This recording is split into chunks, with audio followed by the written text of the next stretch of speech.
Hello arene के रासायनिक गुण। ठीक है, तो हेलो एरीन के रासायनिक गुण क्या है? देखो भाई, हेलो एरीन क्या है? ध्रुवीय यौगिक होते हैं। ठीक है, और हेलोजन की उच्च विद्युत ऋणात्मकता के कारण क्या होता है, सी और एक्स मतलब कि कार्बन और हेलोजन बंध पर हेलोजन की और अधिक ऋणात्मकता की जाती है, मतलब होती है। ठीक है ना, ऋणात्मकता हेलोजन की तरफ होती है और यही चीज़ हेलो एल्केन में भी था जो हेलो एरीन में है। sp2 संकरण तथा अनुनाद के कारण हेलो एल्केन की अपेक्षा हेलो एरीन में हेलोजन परमाणु नाभिक के साथ दृढ़ता से जोड़ा रहता है, इसलिए हेलो एरीन के हेलोजन का न्यूक्लियोफिलिक अभिकर्मकों द्वारा प्रतिस्थापन सरलता से नहीं होता। एक क्वेश्चन आता है कि हेलो एरीन और हेलो एल्केन में से कौन सा क्या होता है भाई, क्या बोलते हैं उसे, अभिक्रियाओं में प्रतिस्थापन कौन से मतलब कि क्रियाशील होता है, तो कौन सा क्रियाशीलता किन में ज़्यादा होती है? तो हेलो एल्केन की ज़्यादा होती है। क्यों? क्योंकि हेलो एल्केन में sp3 संकरण रहता है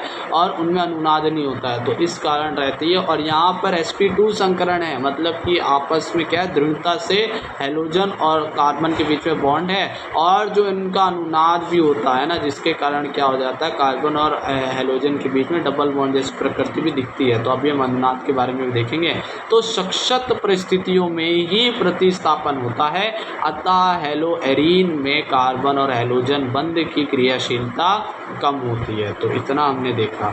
तो अब हम देखेंगे स्पष्टता से क्रियाशीलता कम होने के कारण। तो क्या है, सबसे पहला हमने देखा है कि sp के कारण, मतलब संकरण के कारण हेलो एरीन में हेलोजन परमाणु से जुड़ा कार्बन, जैसे CCl जो हेलोजन है वो कार्बन से जुड़ा है, sp2 संकरित रहता है। ठीक है, जबकि हेलो एल्केनों में कार्बन परमाणु sp3 संकरित रहता है।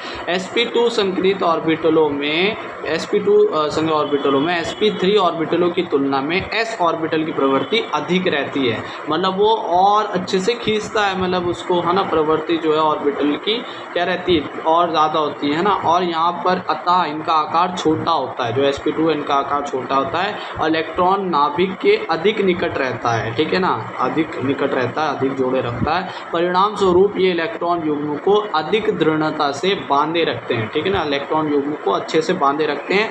इसके कारण एरिल हैलाइडो, एरिल में एरोमेटिक मतलब कि हाँ हेलो एरीन की बात हो रही है, में CCl बंध जो है, मतलब कार्बन हेलोजन का बंध का विदलन मतलब कि अलग हो जाना, क्रियाशीलता।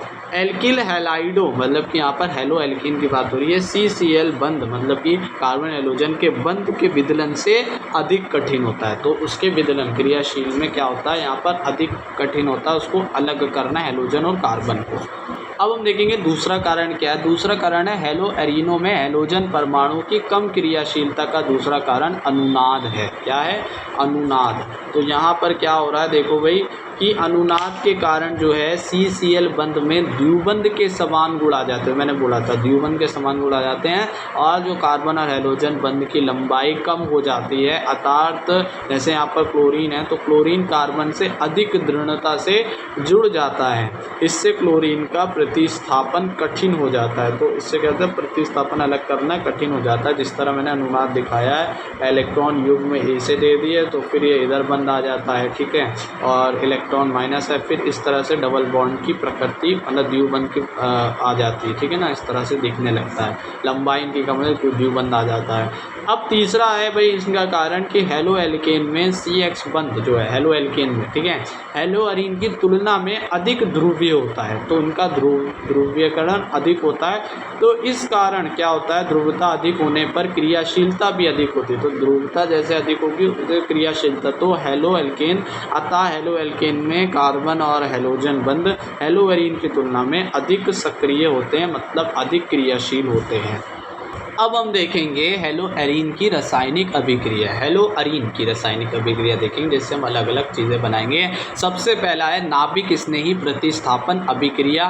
क्या होता है भाई नाभिक स्नेही प्रतिस्थापन? हम पहले भी देखते कि न्यूक्लियोफिलिक कुछ रीजेंट होते हैं, अभिकर्मक होते हैं जो कि जुड़ते हैं आकर। अब यहाँ पर क्या होता है, देखो भाई हेलो एरीन में हेलोजन परमाणुओं के बेंजीन नाभिक से अधिक मजबूती से जुड़े रहते हैं, जो कि अभी हमने देखा। तो उसके होने के कारण इसे न्यूक्लियोफिलिक अभिकर्मकों जैसे -OH -OR -NH2 और CN तथा SH आदि द्वारा सरलता से प्रतिस्थापित नहीं किया जा सकता। किंतु अधिक दाब, मतलब जब हम इसको अच्छे से नहीं कर पाते, पर हम यहाँ पर जब अधिक दाब, ताप और उत्प्रेरक की उपस्थिति में इन समूहों द्वारा हैलोजन परमाणु का प्रतिस्थापन कर सकते हैं। तो यहाँ पर हम ताप, दाब और अलग अलग उत्प्रेरक की उससे हम यहाँ पर प्रतिस्थापन कर सकते हैं और नाभिक स्नेही प्रतिस्थापन हम लगा सकते हैं।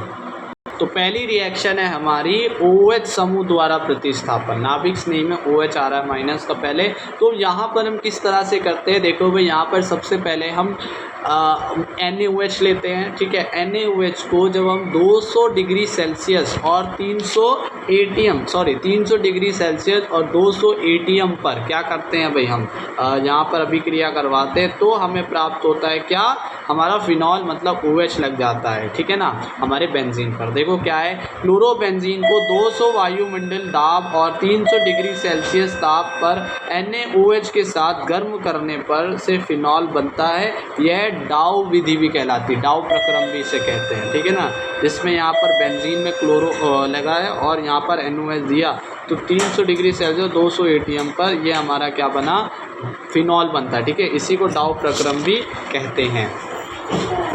अब दूसरा है हमारा एल्कोक्सी, मतलब OR को हम जोड़ेंगे, ठीक है। तो सोडियम, इसको हम बोलते हैं एल्कोक्सी समूह द्वारा प्रतिस्थापन।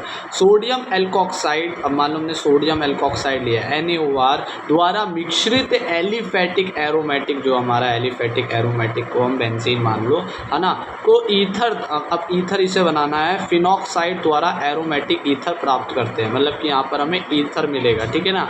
तो यहाँ पर हम क्या क्या चीज़ें लेते हैं, सबसे पहले हम यहाँ पर सोडियम एल्कोक्साइड लेंगे या कोई सा एल्कोक्साइड ले रहे हैं ना, जिसके साथ कुछ क्या जुड़ा हो भाई, हैलोजन जुड़ा हो, और यहाँ पर हम कॉपर लवण लेते हैं और 220 डिग्री सेल्सियस पर इसे क्या करते हैं, गर्म करते हैं, जिससे हमारा क्या होगा, Br से दो सोडियम अलग हो जाएगा और यहाँ पर हमारा क्या जुड़ जाएगा, हमारा एल्कोक्साइड जुड़ जाएगा, ठीक है।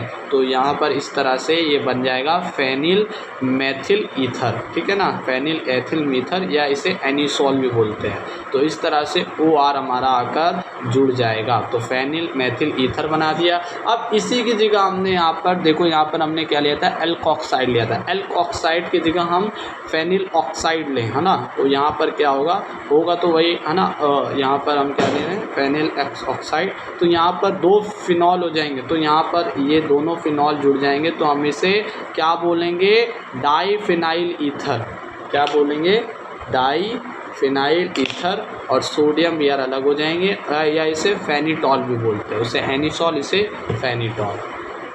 तो अमीन समूह को कैसे जोड़ते हैं, देखो अमीनो समूह द्वारा प्रतिस्थापन, जब क्लोरोबेंजीन को जलीय अमोनिया के साथ, हम यहाँ पर जब भी अमीन नाम आएगा ना, अमीन को जब प्रतिस्थापन करें तो हमें अमोनिया लेना पड़ेगा, के साथ क्यूप्रस ऑक्साइड की उपस्थिति में, क्यूप्रस ऑक्साइड क्या होता है हमारा, यहाँ पर ऑक्सीजन हो और Cu2 हो, तो Cu2 मतलब कि हमारा कॉपर और ऑक्सीजन, ठीक है, की उपस्थिति में 200 डिग्री सेल्सियस एवं उच्च दाब पर गर्म किया जाता है, तब हैलोजन परमाणु अमीनो समूह द्वारा प्रतिस्थापित हो जाता है, जिस तरह हमने यहाँ दिखाया। तो यहाँ पर जब हम Cu2O ले रहे हैं तो Cu2 के साथ क्या जुड़ जाएगा, हमारा Cl जुड़ जाएगा, ठीक है। तो यहाँ पर 2 Cl लग जाएंगे, ठीक है, एक Cl अलग हो जाएगा, Cl इधर आ जाएगा, NH2 जाकर उधर जुड़ जाएंगे, ठीक है ना, और इस तरह से हमारा क्या हो जाएगा, अमीनो क्या बनेगा, एलिनीन बनेगा, ठीक है ना, एलिनीन। देखो यहाँ पर क्या हुआ, एक हाइड्रोजन जो है, ठीक है,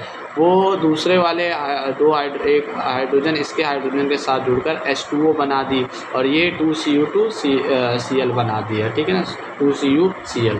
तो इस तरह से हमने एलिनीन बनाया। तो अब हम देखेंगे यहाँ पर साइनो द्वारा प्रतिस्थापन, साइनो मतलब साइनाइड का, तो किस तरह हम साइनो को अलग करेंगे, पिरिडीन की उपस्थिति में यहाँ पर 200 डिग्री सेल्सियस पर क्या होगा, 200 डिग्री ताप पर निर्जलीय क्यूप्रस साइनाइड जो है ना, यहाँ पर हम क्या ले रहे हैं, निर्जलीय cuprous cyanide cyanide CO2 cyanide CN2 है ना, साइनाइड से अभिक्रिया करके एरिल साइनाइड बनाते हैं।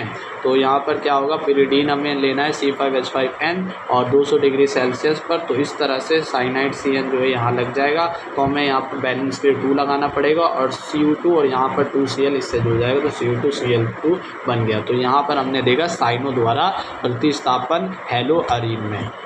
तो अब हम देखेंगे वुड्स फिटिंग अभिक्रिया। देखो बहुत बार पढ़ चुका है। वुड फिटिंग अभिक्रिया में क्या होता है, शुष्क ईथर लेना पड़ता है। हेलो एरीन का हेलोजन परमाणु शुष्क ईथर की उपस्थिति में सोडियम और हेलो एल्केन से अभिक्रिया करके प्रतिस्थापित हो जाता है। मतलब यहाँ पर एल्किल समूह जो है हमारा एल्किल जो है हमारा जो एल्काइन समूह है वो यहाँ पर जुड़ जाएगा, ठीक है ना, एल्कीन। तो यहाँ पर क्या हो जाएगा भाई, Cl अलग हो जाएगा Na के साथ और यहाँ पर हमारा CH3 यहाँ जुड़ जाएगा Cl को लेकर दोनों, है ना। तो 2NaCl बनाए। इसे इसको हमें पता है क्या बोलते हैं, टालुइन बोलते हैं, ठीक है ना। दूसरा है फिटिंग अभिक्रिया। तो अभी वुड्स फिटिंग अभिक्रिया थी, अब फिटिंग अभिक्रिया आ गई है, ठीक है ना। तो ये अच्छा हाँ, अभी हमने नाभिक स्नेह वाली पढ़ ली, अब हम अलग अलग पढ़ रहे हैं। तो फिटिंग अभिक्रिया में क्या होगा भाई, जैसे वुड्स फिटिंग अभिक्रिया थी, यहाँ पर केवल CH3 जो हम एल्किल ले रहे थे, है ना, उसको हटाकर हम यहाँ पर क्या लेंगे, वही हेलो अरीन ले लेंगे एक बार। तो हेलो अरीन की क्रिया शुष्क ईथर की उपस्थिति में सोडियम से कराने पर डाइफेनिल बनता है। इस तरह से ये दोनों फिट हो जाएंगे, डाइफेनाइल बना लेंगे, मतलब और फिनाइल लेने पर डाइफेनाइल बना लेंगे, 2NaCl। उल्मान अभिक्रिया भी इसी की तरह, यहाँ पर कॉपर से अभिक्रिया होती है। ब्रोमोआइडो बेंजीन बंद नली में कॉपर के साथ क्रिया कर डाइफेनिल बनाते हैं, इस तरह से, है ना। उसके बाद ग्रिग्नार्ड अभिकर्मक का निर्माण कैसे होता है। ग्रिग्नार्ड अभिकर्मक का निर्माण देखो, ब्रोमो या आइडो एरीन शुष्क ईथर की उपस्थिति में मैग्नीशियम धातु से अभिक्रिया करके ग्रिग्नार्ड अभिकर्मक बनाते हैं। मतलब यहाँ पर हमें क्लोरोबेंजीन या ब्रोमोबेंजीन लेना और उसका जो मैग्नीशियम के साथ और शुष्क ईथर में उपस्थिति में करवाते हैं, तो मैग्नीशियम डायरेक्ट जुड़ जाता है ब्रोमीन से। तो यहाँ पर बना लेता है हमारा ग्रिग्नार्ड अभिकर्मक, जिसे हम क्या बोल सकते हैं, फेनिल मैग्नीशियम ब्रोमाइड भी बोल सकते हैं, ठीक है ना। ग्रिग्नार्ड अभिकर्मक इस तरह बना है, मैग्नीशियम डायरेक्ट जुड़ जाता है Br से शुष्क ईथर की उपस्थिति में। उसके बाद अपचयन क्या होता है, देखो अपचयन वाली अभिक्रिया क्या होगी, जिसमें प्लस जुड़ जाएगा, माइनस हटाकर, मतलब कि यहाँ पर हाइड्रोजन जुड़ जाएगा, कोई सा यहाँ पर क्षार जुड़ जाएगा, ठीक है ना। निकिल एल्युमिनियम मिश्र धातु द्वारा क्षारों की उपस्थिति में हेलो अरीन को अपचयित होकर हाइड्रोकार्बन देते हैं। तो यहाँ पर क्या है, डायरेक्ट हाइड्रोकार्बन, मतलब हमारा क्या बन गया, बेंजीन बन गया। इसे हम हाइड्रोकार्बन बोल सकते हैं या हेलो अरीन भी हेलो अरीन नहीं, खाली एरोमेटिक यौगिक या बेंजीन बोल सकते हैं। तो यहाँ पर निकिल एल्युमिनियम लिया और यहाँ पर हमें कोई भी मतलब H+ ले लिया, ठीक है ना, हाइड्रोजन जुड़ता है, अपचयन होता है, ठीक है ना। तो यहाँ पर हमने मिश्रित धातु जैसे निकल एल्युमिनियम को लिया और कोई सा क्या ले लिया, क्षार। तो उससे क्या हो जाएगा, यहाँ पर जो Cl है ना, उसको H निकाल देगा और खुद H जाकर जुड़ जाएगा। तो यहाँ पर क्या बना देगा, एरोमेटिक यौगिक बेंजीन या हाइड्रोकार्बन। तो इस तरह अभी हमने ये चीज़ें देखी।